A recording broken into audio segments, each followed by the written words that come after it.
I also came across this article on neurosciencenews.com, and it was a tweet by Stephen Kotler, and the article is called "Our Senses Can't Learn Under Stress," and it relates to a lot of this stuff I've been talking about. And they discovered that it says, in previous studies on a cellular level, neuroscientists have demonstrated that cortisol suppresses the strengthening of synaptic connections and therefore the plasticity of the brain, its ability to learn. So the brain can't learn when it's stressed, when it's in fear, when it's in anxiety. And when it's in fear and anxiety, it's probably trying to find some way to fix that by some kind of pleasure seeking. But that's not going to fix the fear and anxiety. It's only going to relieve it temporarily.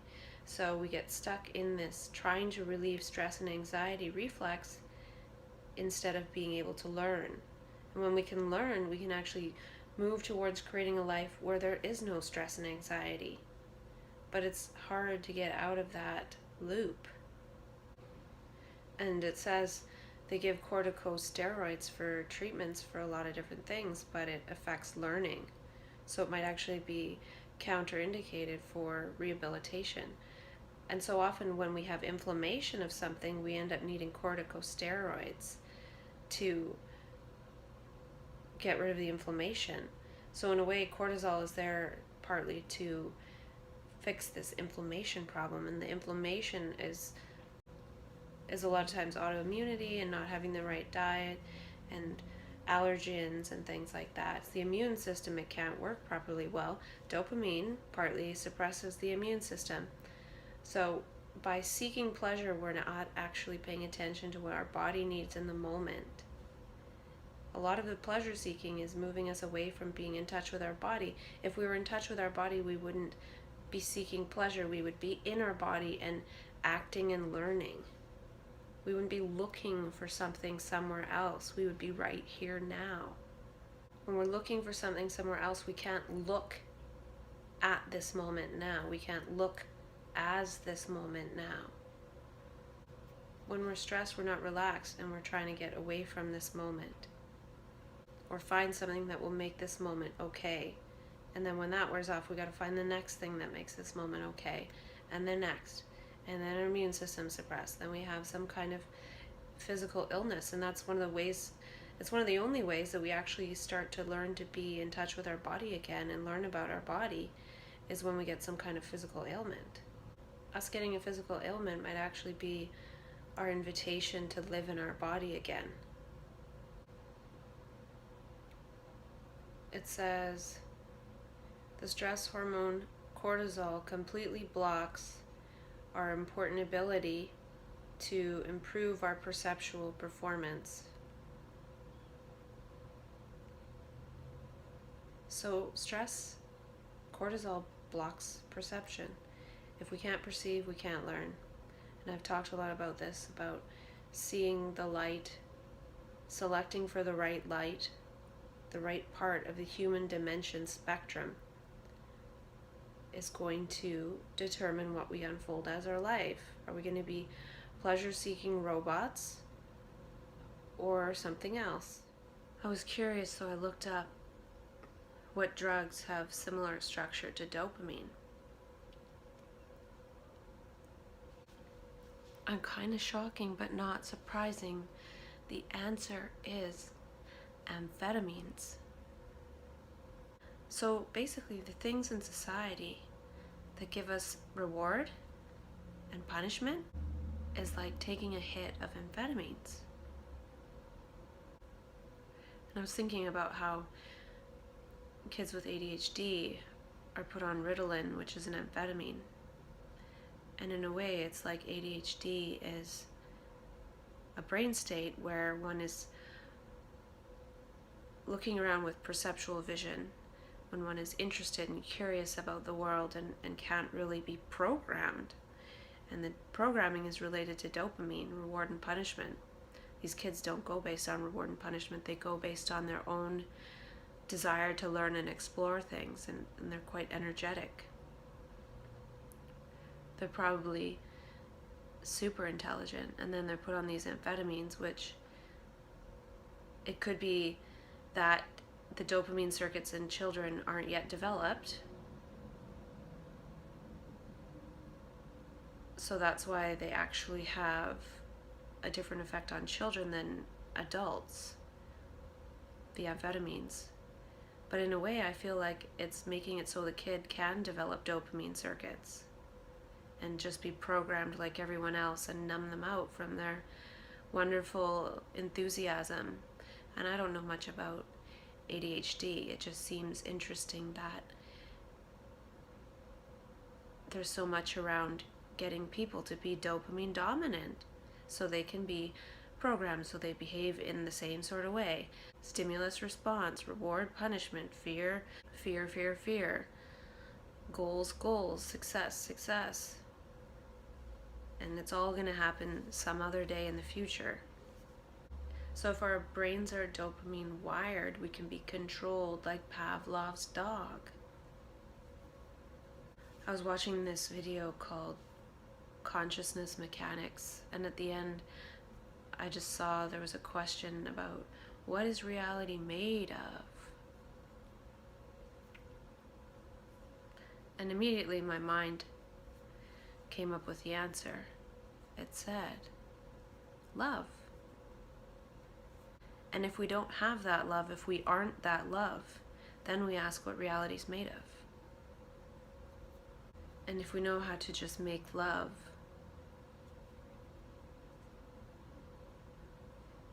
if we know how to make love and not war,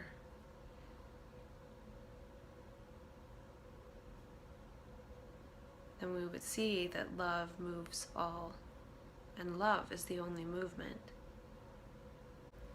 Just as water flows down a river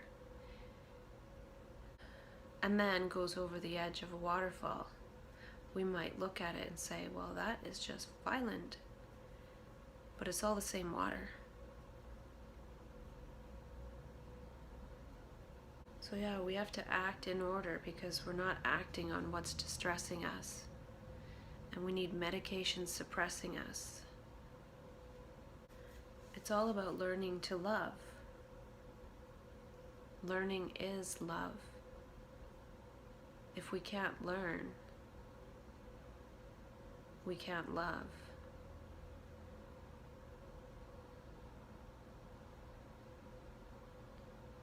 Vision is love, not the eyesight blocked by judgment. Dr. Peter Russell talked about the principle of least action, and that a quantum of action is Planck's constant, and that's a photon of light, and it always wants to go towards least action. It's one of the laws of physics.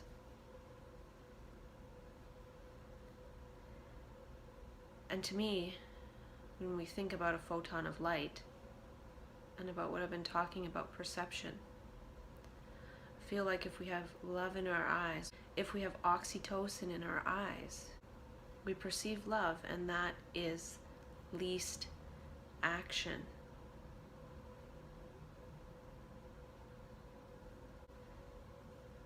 And one way it could be least action is that if we're perceiving the highest, if we're perceiving with unconditional love, we'll be moved to take a different action than if we're perceiving based on fear or anger. And whatever the action of love is, of seeing that love, is going to produce different gestures and different behaviors, different energy, different action than if we're perceiving at the level of consciousness of anger. Another way it could be least action is that if we're looking with unconditional love, we're relaxed. Our bodies aren't tense. They don't have cortisol rushing through it.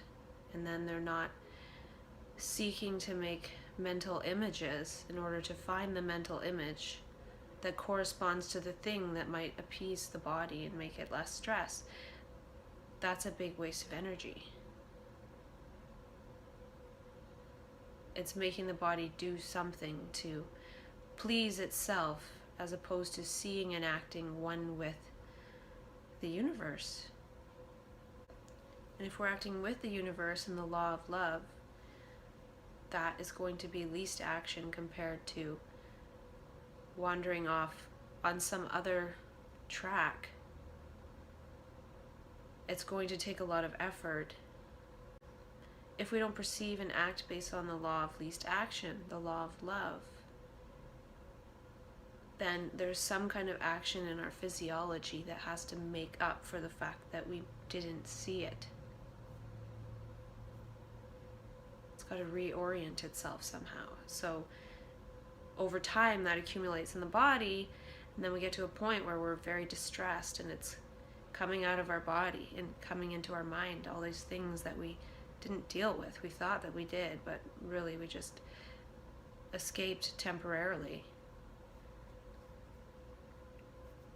And if that doesn't happen in terms of some kind of psychological distress, well, then it happens in terms of physiological distress and maybe some kind of illness in which there is psychological distress, because then one's worried about dying when all the way along one was barely living.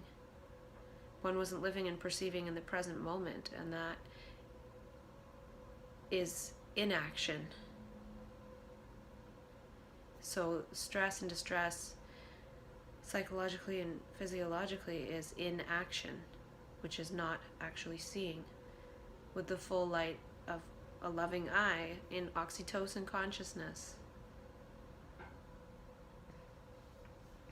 And then it came to mind that it could have something to do with synchronicity, to synchronize, to have synchronize, eyes that synchronize.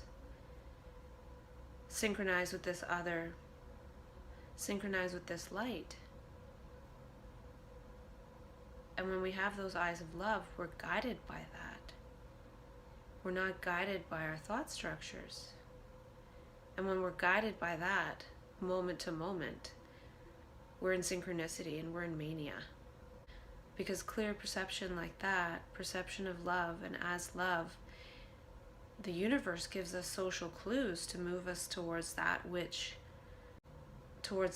place that we could be living, which is a beautiful place. But it's difficult to stay there, and then if one does, when one snaps back, one appears to be going crazy.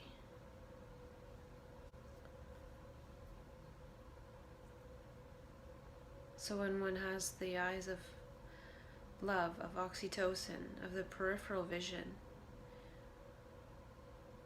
it's almost like it floods the eyes and creates a matrix of vision as opposed to a pinhole of dopamine.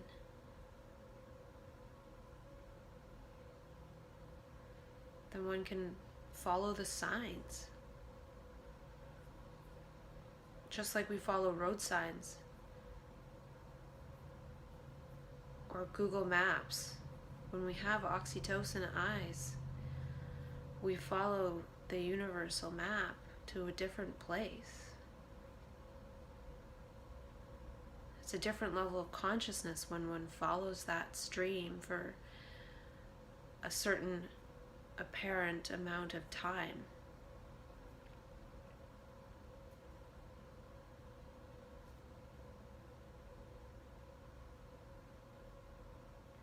And part of the trouble is that once one goes there, it's hard to look at this place again.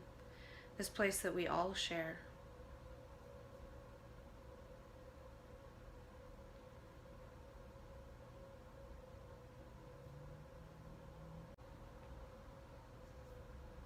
And if a unit of action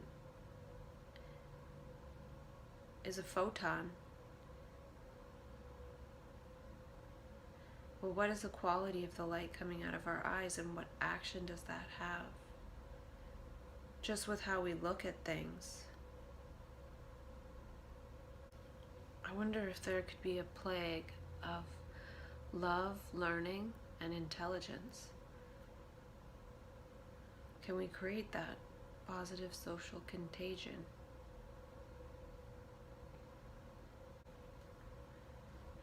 I feel like only caring in people can turn off the cortisol switch, can turn off the fear.